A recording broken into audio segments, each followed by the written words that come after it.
America's National Churchill Museum, located in Fulton, Missouri, commemorates former Prime Minister Sir Winston Churchill and his Sinews of Peace address.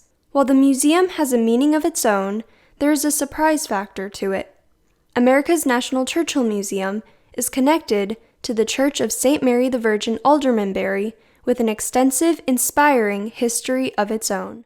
It was built out of the remains of an old Roman wall back around the time of 1181. It stands in London for a few hundred years until 1666, when it burned down in the Great Fire of London, along with much of the city as a whole. 11 years later, the royal architect, a man by the name of Sir Christopher Wren, was commissioned by the Crown to redesign and rebuild the church into the form in which it stands today. In 1940, the church was stricken by a German firebomb during the Blitz in World War II. At this point, the church was left in ruins once more. However, there was still hope for the church, as Westminster College president Robert Davidson decided to offer a solution.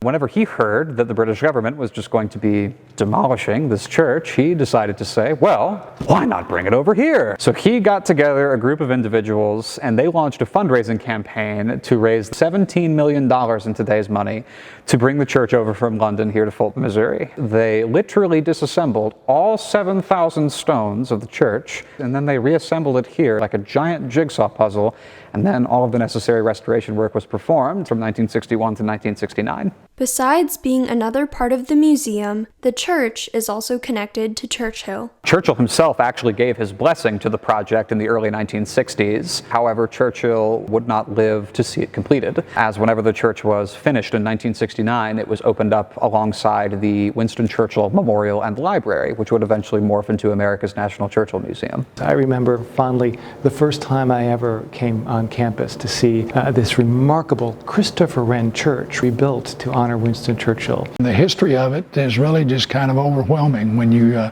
start seeing what the details are.